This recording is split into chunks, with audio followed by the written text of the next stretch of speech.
ce qui se passe. D'abord, nous sommes en guerre et la guerre est arrivée à une étape assez importante. Et il y a des choses, c'est normal que les gens se posent des questions. Quand on prend le côté équipement, ils sont nombreux ces pays-là qui ont refusé de nous vendre l'équipement. Refusé catégoriquement. D'autres nous ont dit qu'ils ne nous vendent pas ce qui est létal. Ça veut dire les armes, ils ne nous vendent pas. Donc peut-être que c'est avec les cailloux qu'on va combattre l'ennemi, je ne sais pas. Et même ça, même ce qui n'est pas létal, en termes de blindés et autres, ils sont nombreux ces pays qui refusent de nous vendre. On s'est tourné vers d'autres pays pour acheter. Mais ils sont encore nombreux ces pays qui viennent s'offusquer pour qu'on ne parte pas payer avec ces États. Bon, ce genre de comportement, qu'est-ce que vous voulez? C'est compliqué. Aujourd'hui, vous avez parlé du terme génocide qui est sorti à un moment particulier. On regarde l'agissement de beaucoup de gens. Nous voyons certaines choses, mais seulement nous continuons de communiquer pour dire aux gens d'arrêter. Le peuple burkinabé a choisi son destin, d'assumer son destin. Il faut respecter ce choix. Voilà, donc c'est ce que nous pouvons dire. Le reste, c'est à nous de nous préparer à toute éventualité.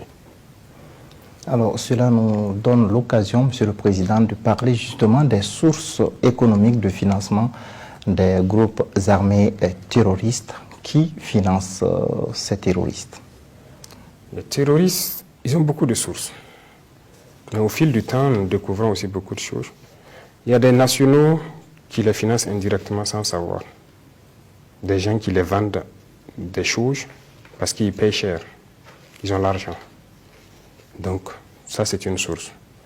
Il y a nos bétails qu'ils vendent à l'extérieur, qu'ils achètent très bien. C'est une source. Il y a leur paillage qui est là. C'est une source. Et aussi, dernièrement, on a arrêté des gens à Ouagadougou. On était beaucoup étonnés.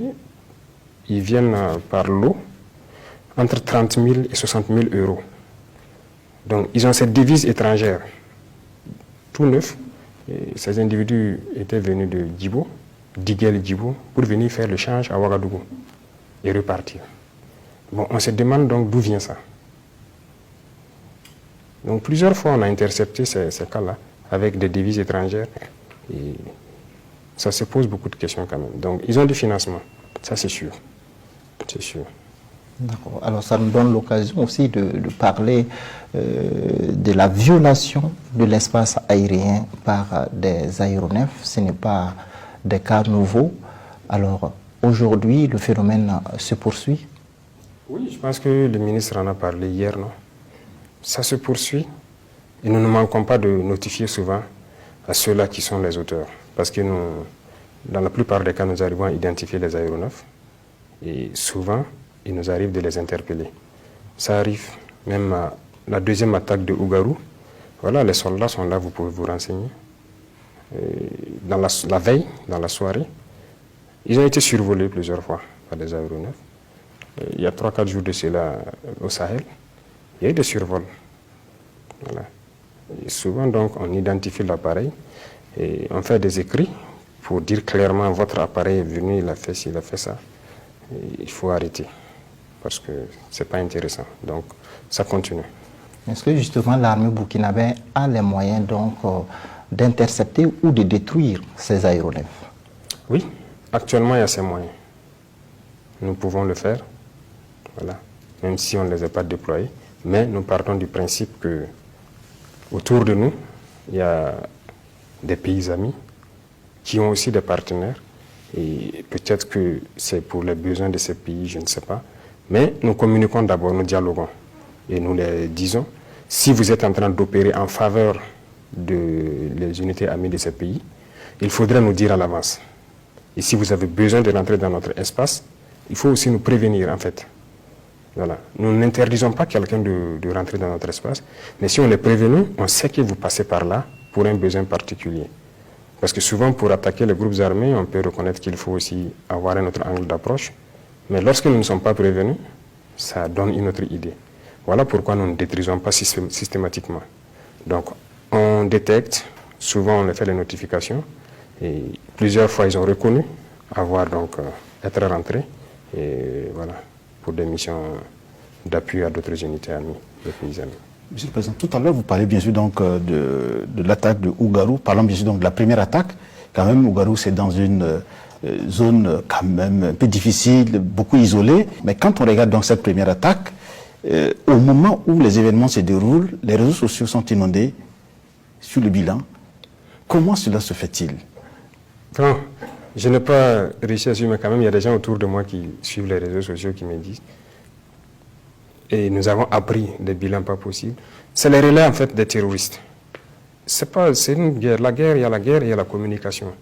Donc, il y a des individus aussi que les terroristes ont, qui font leur communication sur les réseaux sociaux parce que c'est aujourd'hui devenu l'outil d'information de la population. Et donc, ces individus, les premières heures, je pense qu'on m'a rendu compte que 100 morts ou quoi, c'est leur souhait. Voilà, c'est cette propagande aussi qu'ils font pour les terroristes. Et bon, j'ai dit, ne tirons pas de conclusion, on reste, on attend ce que l'unité sur place va communiquer parce que des renforts partaient. Donc les renforts sont arrivés, ils ont fait le constat et ils nous ont envoyé le point. Donc 33, j'ai dit, vous confirmez 33, dit oui. Est-ce que les autres sont présents? Tous les autres étaient présents. Les blessés, est-ce qu'ils sont évacués? Ils sont à Fada. Donc, quand on voit ce qu'ils ont publié au départ, bon, c'est leur souhait. Il y a une façon de minimiser la puissance de feu de notre armée basée à Ougarou. Alors, l'attaque de Ougarou est arrivée, si vous voyez la veille, nous avons attaqué une base importante vers en haut de Kanchari. Et je pense que c'est une réaction à cela. Cette base a été attaquée parce que nous avons suivi pendant plusieurs jours des infiltrations de terroristes venant de pays voisins, donc qui se sont donc rassemblés là-bas. On savait qu'il y avait des attaques en préparation. On a attaqué la base en premier. Donc il y avait d'autres bases. Donc c'est une riposte. Mais on a une capacité de réaction. Voilà. Ils sont revenus. Et je pense que beaucoup sont actuellement, en tout cas, en enfer. Voilà, c'est ça le plus important. Et ça fait partie, c'est la guerre. Alors, Monsieur le Président, le Burkina Faso doit s'allier à d'autres pays, à des partenaires, en tout cas, pour pouvoir peut-être gagner cette guerre. Aujourd'hui, après le départ de l'armée française, qui sont les alliés du Burkina Faso dans la guerre contre le terrorisme? On a beaucoup d'alliés. Voilà. Le départ de l'armée française même ne signifie pas que la France n'est pas un allié. L'ambassade française est là. Mais on a des alliés stratégiques aussi. Voilà. On a de nouvelles coopérations. On a la Russie, par exemple, qui est un allié stratégique. La chance, c'est que la plupart de nos moyens majeurs même sont russes. Et on continuera d'acquérir des moyens majeurs avec la Russie. Vous avez la Turquie qui est un allié majeur. Vous avez d'autres États aussi. Donc, on a beaucoup d'alliés. Seulement les niveaux de coopération diffèrent. Et on va coopérer avec ceux qui souhaitent nous aider dans cette guerre. Et accepter nous vendre des équipements, accepter nous accompagner. Voilà. Alors, Monsieur le Président, avec la Russie, alors les populations burkinabées attendent ou attendaient beaucoup, en tout cas, de cette coopération.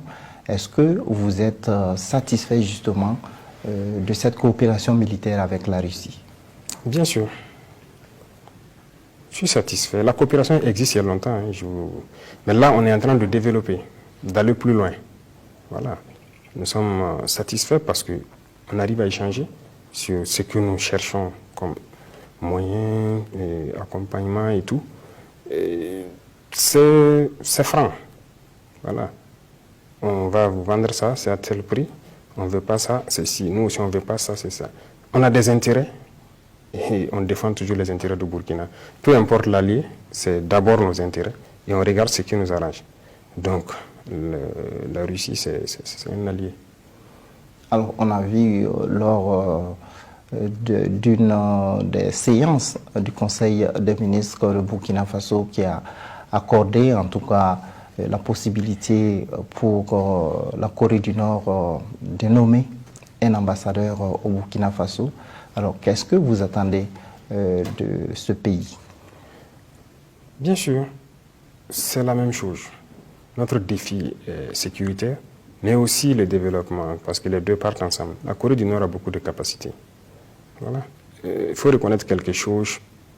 Dans notre armée, jusqu'à aujourd'hui, nous utilisons des armes que la Corée du Nord nous avait données dans les années 85, que nous combattons avec. Il faut le leur reconnaître ça. Des armes lourdes nord-coréennes qui sont en service actuellement dans notre armée. Alors si cette coopération, nous souhaitons encore acquérir des armes là-bas pour combattre, il y a beaucoup d'autres domaines où nous pouvons vraiment coopérer. Donc ça aussi, c'est en cours. Sur le terrain, est-ce que par exemple notre armée est appuyée par des forces étrangères? On entend souvent jusqu'à présent, on parle souvent donc de présence de Wagner. Non, notre armée, jusqu'à l'heure où je vous parle, combat seule. Ce sont nos FDS et nos VDP qui combattent. Et d'ailleurs, on n'a même pas fini de former tous les VDP, c'est tout ça, je dis que c'est l'introduction d'abord. C'est pas personne, aucune force étrangère. Le concept de Wagner, c'est un concept, en fait, créé pour dire à certains États d'abandonner le Burkina. C'est tout. Eux, ils parlent de Wagner. Vous savez combien de pays ont des armées privées? Pourquoi ils ne parlent pas de leurs armées privées? Ils sont nombreux, ces pays qui ont des armées privées, qui nous ont approchés aussi pour vendre leurs services. On a refusé. Wagner aussi, c'est une armée privée. Mais pourquoi se cantonner sur Wagner? C'est juste un concept. Un concept pour dire aux autres de s'écarter du Burkina, de ne pas travailler avec le Burkina, ceci, parce que bon, ils ont leurs intérêts géopolitiques et stratégiques. Ça ne nous regarde pas. Pour l'instant, ce sont des forces burkinabées qui se battent jusqu'au jour d'aujourd'hui. Et le reste, on verra bien. Dans la sous-région, quel est bien sûr donc l'état donc des rapports du Burkina avec les pays voisins? Bon, ça va. Les rapports sont bons. Et ce qui nous préoccupe tous dans la sous-région actuellement, c'est la sécurité.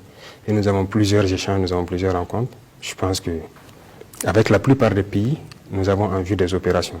Certes, d'autres même s'impatientent parce qu'ils veulent commencer rapidement, mais nous avons plusieurs fronts. Donc, d'ailleurs, on profite à s'excuser auprès de certains de ne pas aller aussi vite qu'ils le pensent. Nous avons des centres d'intérêt. En fonction de nos renseignements, nous décidons de concentrer nos efforts ici ou là, et au fur et à mesure que nos capacités en effectifs et en matériel montent, en mesure de pouvoir combattre sur tous les fronts. Voilà, sinon, c'est la préoccupation majeure, le sujet de nos débats, c'est la sécurité. Et donc, ça va. Il y a eu récemment, bien sûr, donc, des propos d'un général d'un pays voisin, bien sûr le Niger, qui a accusé le Burkina Faso quand même d'être abandonné par d'autres pays. Nous ne bénéficions d'aucun soutien. Notre armée semble ne pas être efficace. Comment vous avez vécu ces propos, vous, en tant que chef de l'État? Non, moi, c'est des cas isolés. Ces propos, ça ne nous affecte aucunement parce que je ne sais même pas s'il est vraiment un général de l'armée nigérienne. Parce que l'armée nigérienne, les combattants de l'armée nigérienne, comme je le dis, et nous, on se respecte bien, on travaille bien ensemble. Donc, si quelqu'un est loin des combats, il raconte d'autres choses, bon, ça n'engage que lui. Hein. Nous, qu'on soit isolés ou abandonnés, mais on se bat. Notre peuple nous soutient. C'est d'ailleurs très bien. Tout ce que nous achetons, c'est au budget national. C'est le peuple qui contribue. Voilà. Et c'est une fierté. Ces propos de ce monsieur, il ne faut pas trop prendre en compte. Voilà. Alors, le Mali et le Burkina, c'est un tandem qui marche bien dans la lutte contre le terrorisme? Bien sûr. Ça marche très bien. Aujourd'hui, je peux dire que ça marche très très bien. Et nous arrivons à opérer ensemble. Les aéronefs burkinabés rentrent au Mali. Le renseignement aussi, ça et là, on partage. Les aéronefs maliens rentrent, souvent même quand ils sont fatigués, ils peuvent se reposer à Ouaga ou à Bobo. Et quand ils veulent, ils repartent. Donc, c'est devenu le même territoire. Voilà. Ils peuvent même stationner autant qu'ils veulent ici. C'est le même ennemi qui bouge entre nous deux, donc ça se passe très bien. Voilà, donc il n'y a pas de souci sur ce plan. Alors, Monsieur le Président, on va aborder peut-être le deuxième point de cet entretien. Il s'agit donc des réformes de l'État et